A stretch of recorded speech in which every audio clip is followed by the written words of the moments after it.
Assalamualaikum warahmatullahi wabarakatuh. Perkenalkan kami dari kelompok materi uji normalitas dari mata kuliah riset akuntansi. Nah, apa kabar kalian semuanya? Alangkah baiknya, sebelum kita memulai presentasi, saya ingin memperkenalkan rekan-rekan saya terlebih dahulu. Nah, saya sendiri Bella Ismail Faryani sebagai Ketua Uji Normalitas. Perkenalkan, nama saya Berliana Julianti sebagai anggota.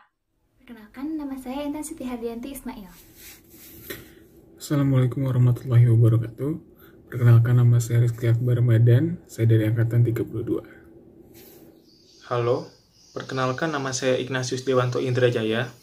Di sini saya sebagai programmer dari kelompok uji normalitas. Sekian dari perkenalan kelompok kami. Kita langsung saja ya ke materi presentasinya. Selamat menyaksikan. Saya Berliana Julianti akan menjelaskan mengenai uji normalitas. Pendahuluan, riset atau penelitian adalah pencarian teori, pengujian teori, atau pemecahan masalah. Penelitian juga dapat diartikan sebagai cara ilmiah untuk memperoleh data, dan data yang diperoleh tersebut diolah dengan statistika, sehingga dapat dibaca yang selanjutnya disimpulkan untuk tujuan dan kegunaan tertentu. Sejarah statistika. Jauh sebelum abad 18, ketika pertama kalinya Achene Wall memberikan istilah statistika, sebenarnya orang telah mengenal pengumpulan dan penggunaan data. Sejarah kerajaan Israel kuno, Babilonia, dan Mesir kuno yang menunjukkan bahwa mereka sudah mengenal dan melakukan sensus penduduk. Lalu pada abad pertengahan, statistika berkembang dengan penekanan pada arti sebagai data. Jenis statistika. Statistika deskriptif adalah statistika yang memberikan informasi hanya mengenai data yang dimiliki dan tidak bermaksud untuk menguji hipotesis dan kemudian menarik kesimpulan. Contohnya ukuran statistik, distribusi binomial, dan lain-lain. Statistika inferensial atau statistika induktif adalah statistika yang berkaitan dengan analisis data untuk kemudian dilakukan penyimpulan atau inferensi. Contohnya uji ANOVA, regresi linear berganda, dan lain-lain. Software statistik terdiri dari 1. SPSS atau Statistical Package for the Social Science. 2. AMOS atau Analysis of Moment Structure. 3. LISREL atau Linear Structural Relationship. 4. R-Commander. Jenis-jenis penelitian menurut tujuannya. Penelitian murni adalah penelitian untuk memahami permasalahan secara lebih mendalam atau untuk mengembangkan teori yang sudah ada. Penelitian terapan adalah penelitian yang dilakukan untuk mendapatkan informasi yang digunakan untuk memecahkan masalah. Tujuan riset. 1. Penemuan teori, hukum, dan lain-lain yang sebelumnya belum pernah diketahui. 2. Pembuktian atas keraguan terhadap informasi atau pengetahuan tertentu. 3. Pengembangan atas pengetahuan yang sudah ada. Langkah-langkah riset. 1. Mengidentifikasikan masalah. 2. Merumuskan dan membatasi masalah. 3. Melakukan studi kepustakaan. 4. Merumuskan hipotesis atau pertanyaan penelitian. 5. Menentukan desain dan metode penelitian. 6.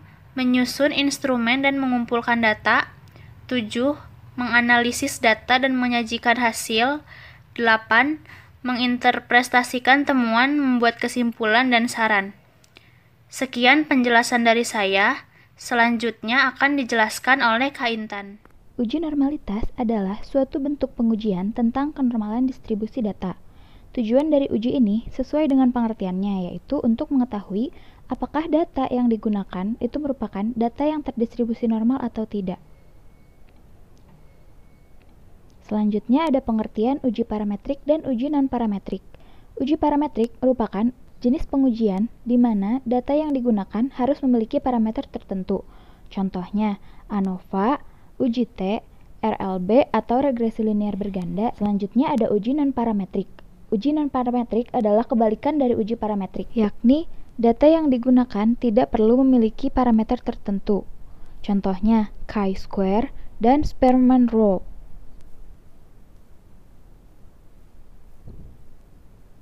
Selanjutnya ada metode-metode untuk mengetahui data terdistribusi normal atau tidak. Yang pertama, Shapiro-Wilk Test of Normality. Yang kedua, uji Kolmogorov-Smirnov. Yang ketiga, uji Skewness. Yang keempat, uji kurtosis. Yang kelima, uji grafik. Nah, yang pertama tadi ada Shapiro-Wilk Test of Normality. Dalam uji ini, data dinyatakan terdistribusi normal apabila nilai yang diperoleh lebih besar dari 0,05. Yang kedua ada uji Kolmogorov-Smirnov. Apabila nilai yang diperoleh dari uji ini lebih besar dari 0,05, maka data dapat dinyatakan terdistribusi normal. Uji Skewness. Peneliti membandingkan antara nilai Skewness dengan standar error Skewness. Data dapat dikatakan normal apabila mempunyai nilai antara min 2 sampai dengan 2, atau dapat dilihat dengan kemancangan grafiknya pada titik puncak di tengah, maka data terdistribusi normal. Bisa dilihat gambar sebelah kiri, kurva condong negatif, maka data tidak terdistribusi normal. Sedangkan yang kanan, kurva cenderung positif, itu juga sama, jadi datanya tidak terdistribusi normal. Sedangkan yang tengah, titik puncaknya berada di tengah, berarti data terdistribusi dengan normal. Selanjutnya ada uji kurtosis. Peneliti membandingkan antara nilai kurtosis dengan standar error kurtosis. Data dapat dikatakan normal apabila mempunyai nilai antara min 2 sampai dengan 2. Atau dapat dilihat dengan keruncingan grafik. Jika grafiknya membentuk mesokurtik atau kurva normal, maka data terdistribusi normal. Yang terakhir ada uji grafik, menggunakan grafik histogram. Dengan grafik histogram, data yang diteliti ditampilkan dengan diagram batang. Jika grafik menyerupai bentuk kurva lonceng, maka data dinyatakan terdistribusi normal.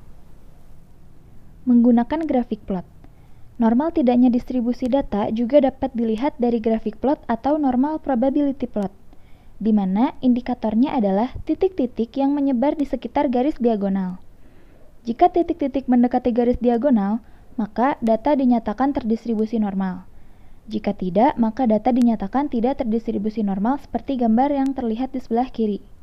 Sedangkan gambar yang sebelah kanan itu merupakan data yang terdistribusi normal karena titik-titiknya mendekati garis diagonal. Sekian penjelasan materi dari saya. Terima kasih atas perhatiannya. Mohon maaf bila terdapat kesalahan. Materi selanjutnya akan disampaikan oleh rekan saya. Lalu, selanjutnya kita masuk ke dalam contoh kasus uji normalitas. Saya bacakan soalnya. Manajer perusahaan PT Naya ingin mengetahui apakah data rasio keuangan earning per share atau EPS, net profit margin atau NPM, dan return on asset atau ROA periode 1 sampai periode 9 berdistribusi normal atau tidak. Dan di PPT kalian bisa lihat di situ ada datanya, nilai MPS, NPM, dan ROA dari periode 1 sampai periode 9.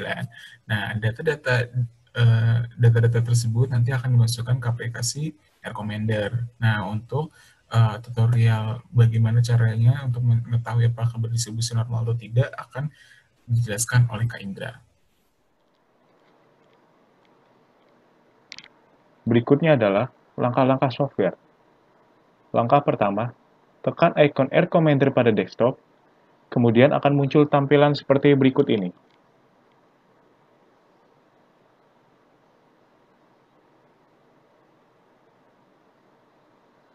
Yang kedua, pilih menu data, kemudian New Dataset, ganti nama dari dataset menjadi normalitas, kemudian klik OK.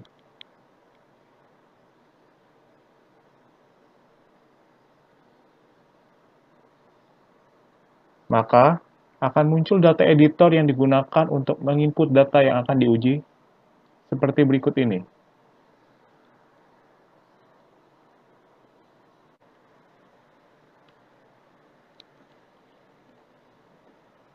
Berikutnya, masukkan data dengan VAR1 untuk EPS, VAR2 untuk NPM, dan VAR3 untuk ROA. Jika data editor tidak aktif, maka diaktifkan dengan menekan R GUI di taskbar Windows pada bagian bawah layar monitor. Untuk mengubah nama dan tipe variabel, dapat dilakukan dengan cara double klik pada variabel yang ingin disetting. Pemilihan type dipilih numeric untuk semua variabel.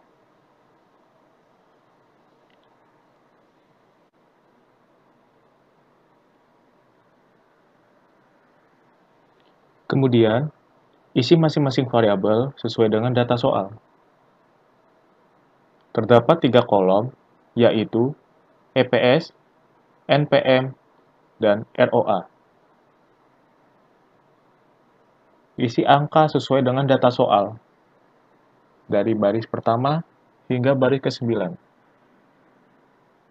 Untuk kolom EPS, yang pertama, 1.1, yang kedua, 5, yang ketiga, 2, yang keempat, 5, yang kelima, 2.1, yang keenam, 2, yang ketujuh, 5, yang kedelapan, 5.2, yang ke-9, 2.1.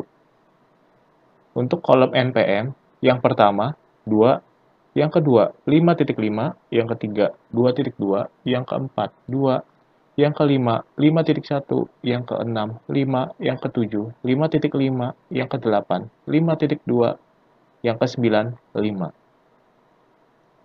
Untuk kolom ROA, yang pertama, 1, yang kedua, 2.5, yang ketiga, 5.1, yang keempat, 5.5, yang kelima, 5, yang keenam, 2.2, yang ketujuh, 5, yang kedelapan, 2.1, dan yang ke-9, 5.5. Setelah selesai mengisi data, kemudian tekan tombol X atau Close pada data editor.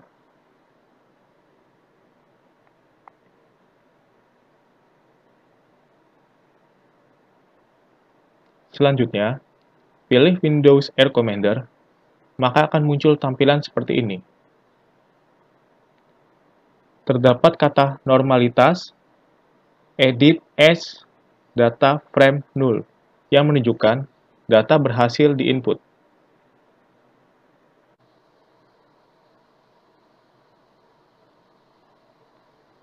Berikutnya, pilih statistik pada menu bar, lalu pilih Summaries, kemudian pilih Shapiro-Wilk Test of Normality. Akan muncul tampilan kotak dialog Shapiro-Wilk Test for Normality. Pilih salah satu variabel, misalnya dimulai dari EPS, lalu klik OK, dan akan keluar hasilnya. Data yang keluar tersebut hanya satu, yaitu untuk data EPS. Data yang lain tidak dapat keluar pada satu kali pengolahan.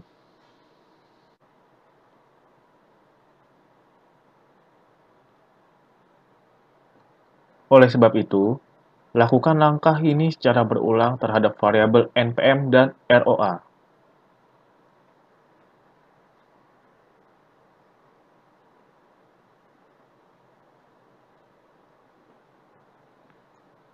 Kemudian, akan muncul hasil dari Shapiro-Wilk Test for Normality seperti gambar berikut ini.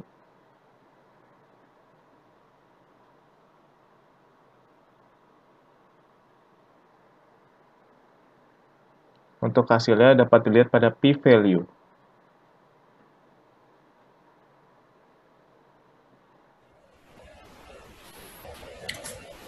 Yang pertama adalah kriteria pengujiannya. Jika nilai p-value lebih dari 0,05, maka data tersebut berdistribusi normal. Sedangkan jika p-value-nya kurang dari 0,05, maka data tersebut tidak berdistribusi normal.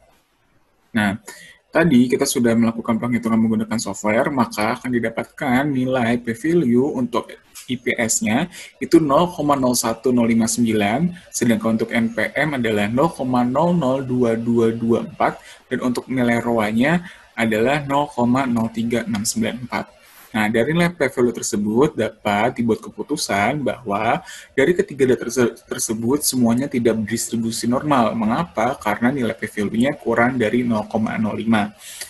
Lalu, kita dapat simpulkan bahwa data MPS, NPM, dan ROA pada PT Naya tidak terdistribusi normal, maka dapat dikatakan bahwa data tersebut tidak berdistribusi normal. Terima kasih untuk kakak yang sudah menyampaikan materinya dengan baik. Dengan demikian, presentasi dari kelompok kami. Kurang lebihnya saya mohon maaf. Wassalamualaikum warahmatullahi wabarakatuh.